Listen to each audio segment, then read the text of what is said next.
కన్నికాపరమేశ్వర గుడి దగ్గర నూకం మ్యాన్ నుంచి శివాలయం వీధిలో ఉన్న కర్రి సూర్యావతి గారింటికి షిఫ్ట్ అయ్యాం.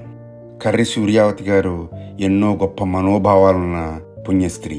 నాన్నగారు భాస్కర్ శరం గారిని ఆవిడ తమ్ముడు గారు అనేవారు. నాన్నగారు ఆవిడ్ని అక్కయ్య గారు అంటూ చక్కగా ఒకే ఫ్యామిలీలా కలిసి ఉండేవాళ్ళం. పెనుగొండ కాలవ పెద్దవంతిని దగ్గర రేవులో స్నానాలు కర్రి ప్రసాద్ రెడ్డి గారు నాకు ఈత నేర్పారు.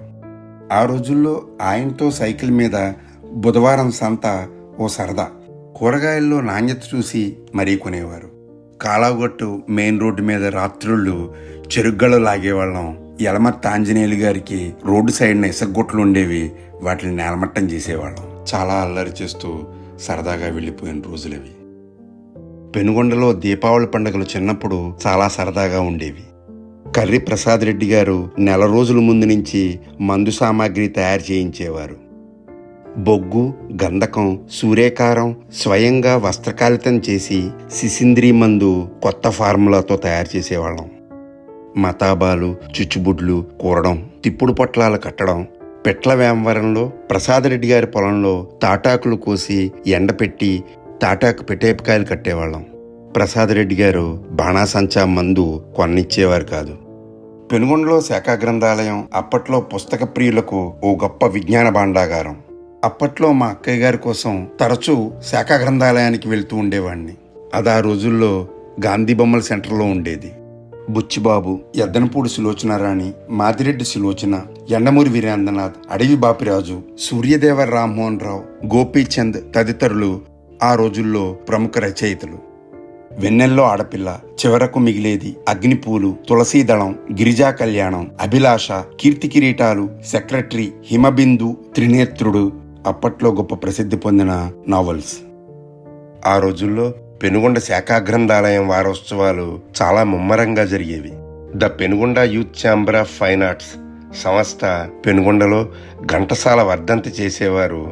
రాష్ట్రం నలుమూలల నుంచి గొప్ప గాయకులు వచ్చి ఘంటసాల పాటలు పాడేవారు. World cup రోజులవి. కలర్ టీవీ కొత్త. కాలేజీలో చదవకపోయినా కాలేజీ క్రికెట్ టీంలో ఆడేవాడిని.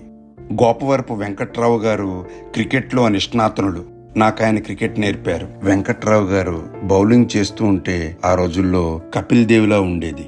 పివి సునీల్ కుమార్ గారు, శ్రీధర్ గారు, హేమంత్ వీళ్ళంతా కూడా కాలేజీలో క్రికెట్ ఆడేవారు. జడ్ఎన్విఆర్ హై స్కూల్ చదివే రోజుల్లో పెనుగొండ నాటకరంగం ఓ మైకం. నాటకరంగం మీద ఎక్కువ ఇంట్రెస్ట్ ఉండేది. ముద్దబ్బాయి, సాంబ్రాణి సాహెబ్, అల్లూరి సీతారామరాజ్, ఉద్ధరింపు, ఇచ్చట పెళ్లిళ్ళు చేయబడును ఎన్నో నాటకాలు వేశాం. ఏకపాత్రాభినయాలు చేశాను. నేను, మాదాసు వెంకటేశ్వరరావు నాటకాలు పిచ్చివాళ్ళం. మా ఇద్దరి మధ్య చాలా అభినభావ సంబంధాలుండేవి. అది ఇప్పటి వరకు ఉండటం ఓ గొప్ప విశేషం. అప్పట్లో పెనుగొండలో the Penugonda youth chamber of fine arts అనే సంస్థ ఉండేది. పెద్దవాళ్ళు, కొంచెం డబ్బులున్న సంస్థ. ఎన్నో కార్యక్రమాలు చేసేవారు. వాళ్ళ నుంచి ఇన్స్పైర్ అయ్యి నేను, Madasu Venkateswararao the Nataraja fine arts అని పెనుగొండలో పెట్టాం. మా ఫ్రెండ్స్లోనే మరో సంస్థ ఉండేది. అది బాలాంజనేయ సంఘం. వాళ్ళు ఎన్నో భక్తి కార్యక్రమాలు చేసేవారు. ప్రతి ఏటా హనుమత్ జయంతి పెనుగొండలో ఓ పెద్ద పండగలా ఉండేది. బాలాంజనేయ సంఘం, నటరాజ ఫైన్ ఆర్ట్స్ అప్పట్లో రెండు ఒకటిగా అయ్యి ఎన్నో సాంస్కృతిక కార్యక్రమాలు పెనుగొండలో నిర్వహించాం. ఆకుల బుల్లబ్బాయి గారు, జవ్వాది శ్రీరంగనాయకులు గారు, యలమర్తి ఆంజనేయులు గారు, తాడి సూర్యనారాయణ రెడ్డి గారు విరివిగా విరాళాలతో మా కార్యక్రమాలు గట్టెక్కేవి. నాకు ఇప్పటికీ గుర్తు, హనుమత్ జయంతి 3 రోజుల ముందు నుంచి పందిళ్లు వేయించడం దగ్గర నుంచి స్టేజ్ డెకరేషను, పూజా కార్యక్రమాలు ఏర్పాట్లు చూసుకుని తెల్లవారుజామున 4:30కి గోంగూర తూము దగ్గరున్న నారాయణరావు హోటల్లో కారపొడి ఇడ్లీతో కాఫీ తాగేవాళ్ళం. మేం నాటకాలు వేసేటప్పుడు డైలాగులు మర్చిపోతే తెర వెనక నుంచి ముత్యాల హర్నాథ్, మలపాకమూర్తి గారు ప్రాంప్టింగ్ చేసి డైలాగులు అందించేవారు. దాంతో మేం మర్చిపోయిన డైలాగ్ని మళ్ళీ చెప్పేవాళ్ళం.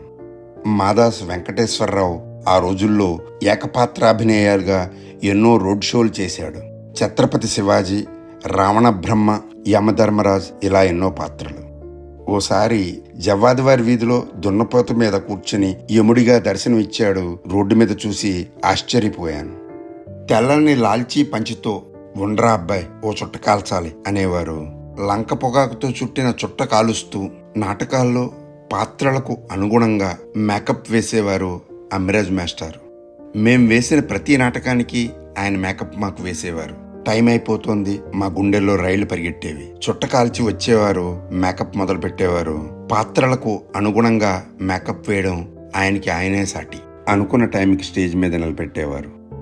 అమ్మిరాజు మాస్టారు పెనుగొండ నాటక రంగానికి చెంకీలద్దిన ఓ గొప్ప మేస్త్రి.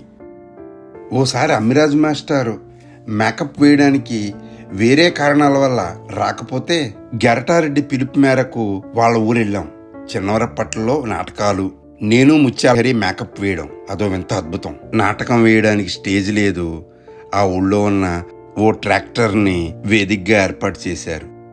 ఇచ్చట పెళ్లిళ్ళు చేయబడును నాటికలో నేను, గణేష్, నాగరామం, కట్టాసీను తదితరులు నటించాం. అదో గొప్ప హాస్య నాటిక. జీవీఎల్ఎన్ మాస్టర్ డైరెక్షన్లో ఎన్నో బహుమతులు గెలుచుకున్నాం. నూలి గణేష్ మాడావేషం ఓ ప్రత్యేకత. చూడు పిన్నమ్మ పాడు పిల్లాడు అంటూ పాటతో సాగేది. చూసేవాళ్ళకి పొట్ట చెక్కలయ్యేది. మరో చక్కని నాటకం ఉద్ధరింపు. తండ్రి కొడుకుల నేపథ్యంలో తండ్రి యొక్క స్థితిని, పేదరికాన్ని గుర్తించని ఓ జలసా కొడుకు చేసే కథనంతో సాగుతున్న ఓ గొప్ప నాటిక, గొప్ప సబ్జెక్టు. ఆచంట రామకృష్ణ, గెడాల అప్పారావు, పిల్లి త్రిమూర్తులు, ధర్మవరపు రాంబాబు తదితరులు నటించారు.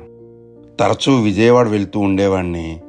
నవభారత్ పబ్లికేషన్, విశాలాంధ్ర పబ్లికేషన్లో ఎన్నో నాటకాల పుస్తకాలు తిరగేసేవాడిని. నేను మాదాసు వెంకటేశ్వరరావు ఇద్దరం నాటక చర్చలన్నీ కూడా నూలి నరసింహమూర్తి గారి కుట్టి దగ్గర జరుపుకునేవాళ్ళం. ఆ రోజుల్లో వెంకటేశ్వరరావు నరసింహమూర్తి గారి మెడికల్ షాప్లో పనిచేసేవాడు. కౌంటర్కి అవతల వెంకటేశ్వరరావు, కౌంటర్కి అవతల నేను కూర్చుని ఎన్నో నాటక చర్చలు చేసేవాళ్ళం. Script fair copy రాసేవాళ్ళం. రాష్ట్ర స్థాయి నాటిక పోటీలు నిర్వహించాం. ఆ రోజుల్లో సైకిల్ తొక్కుకుంటూ ఉండ్రాజవరం, వేండ్రా, కొమ్ముచిక్కాలా వెళ్లి వివిధ నాటక సంఘాల వాళ్ళకి ఆహ్వానం ఇచ్చొచ్చాం. ఆర్టిస్టులందరూ ఉండడానికి వసతి, భోజన సదుపాయాలు చేశాం. అది ఆ రోజుల్లో ఖర్చుతో కూడుకున్న ఓ పెద్ద కార్యక్రమం. నేను విజయవాడలో ఉండే రోజుల్లో మాదాసు వెంకటేశ్వరరావు ఇంచుమించు 10 నుంచి 16 పేజీల లెటర్స్ రాసేవాడు. దానికి తిరిగి సమాధానం నాది అలాగే ఉండేది. మా ఇద్దరి మధ్యన ఎన్నో లెటర్ సంభాషణలు జరిగేవి. 10th క్లాస్ ఫెయిల్ అయిన రోజుల్లో బొమ్మల మీద, ఆర్ట్ మీద, సినీ ఇండస్ట్రీ మీద ఇంట్రెస్ట్ బాగా పెరిగింది. పెనుగొండ ప్యాలెస్ సినిమాలోను, మినర్వా సినిమాలోను స్లైడ్లు రాసేవాడిని.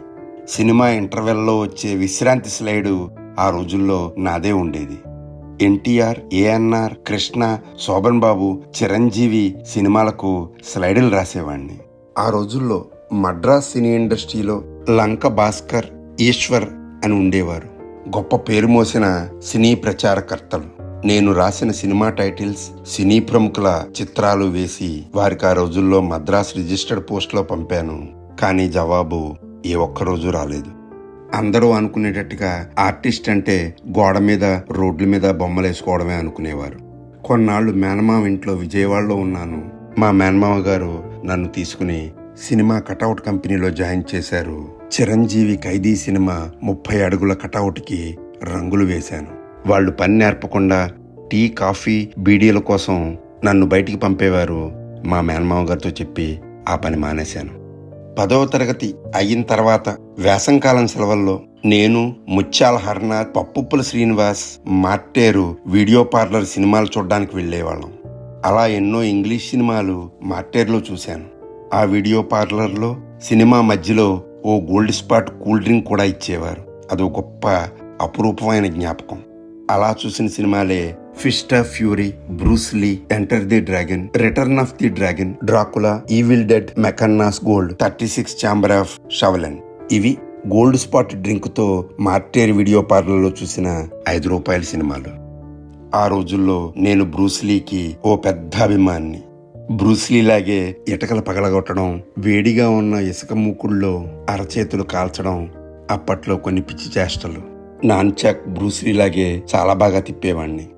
హరార్ సినిమాలు చూడడం వల్ల రాత్రి సమయాల్లో మార్టేర్ నుంచి పెనుగొండ సైకిల్ మీద వస్తున్నప్పుడు రోడ్డు సైడ్ ఉన్న చెట్టు మీద దెయ్యం ఉందని చెప్పేవారు.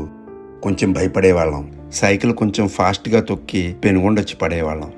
కార్తీక పౌర్ణమి రోజు పెనుగొండలో అన్ని వీధులు దీపాలతో చక్కగా అలంకరించేవారు. నాకు బాగా గుర్తు, కన్యకాపరమేశ్వరి గుళ్ళో జలాతోరణం వెలిగించేవారు. శివుడి యొక్క పల్లకి ఆ తోరణం కింద నుంచి వెళ్తూ ఉండేది. పెట్రమోక్స్ లైట్లతో వరుసగా ప్రబల సంబరం ఊరంతా తిరిగేది. ఆ రోజుల్లో కన్యకాపరమేశ్వరి గుళ్ళో ఎన్నో ఆటలు ఆడుకోవడం గుర్తు. కన్యకాపరమేశ్వరి గోపురం మీద ఎన్నో దాగుడు మూతలు ఆటలు ఆడాం.